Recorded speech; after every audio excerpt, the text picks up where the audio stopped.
বাংলাদেশে সক্রিয় হয়ে উঠেছে মৌসুমী বায়ু। এর প্রভাবে বঙ্গোপসাগরে তৈরি হয়েছে বজ্রমেঘ, যার কারণে দেশের উপকূলীয় এলাকাগুলোতে ভারী থেকে অতি ভারী বৃষ্টিপাতের পূর্বাভাস দিয়েছে আবহাওয়া অধিদপ্তর।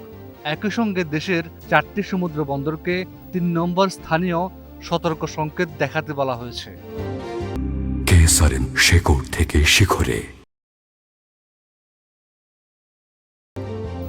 সাগরে বায়ুচাপের তারতম্য থাকায় উত্তর বঙ্গোপসাগর ও উপকূলীয় এলাকায় দমকা বা ঝড়ো হাওয়ার সঙ্গে বজ্রসহ বৃষ্টিপাতের সম্ভাবনা রয়েছে। যশোর, খুলনা, বরিশাল, পটুয়াখালী, নোয়াখালী, কুমিল্লা, চট্টগ্রাম ও কক্সবাজার অঞ্চলের উপর দিয়ে ঘন্টায় ৪৫ থেকে ৬০ কিলোমিটার বেগে ঝড়ো হাওয়া সহ বৃষ্টি বা বজ্রবৃষ্টি হতে পারে বলে সতর্ক করেছে আবহাওয়া অধিদপ্তর।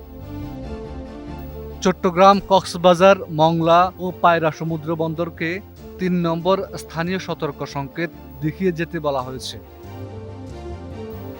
পাশাপাশি পরবর্তী নির্দেশ না দেয়া পর্যন্ত উত্তর বঙ্গোপসাগরে অবস্থানরত মাছ ধরার নৌকা ও ট্রলারগুলোকে উপকূলের কাছাকাছি থেকে সাবধানে চলাচল করতে বলা হয়েছে।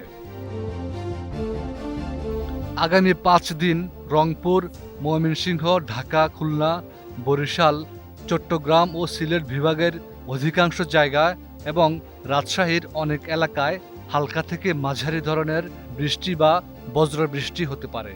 কোথাও কোথাও মাঝারি থেকে অতি ভারী বর্ষণ হতে পারে। কেসারেন শেকড় থেকে শিখরে।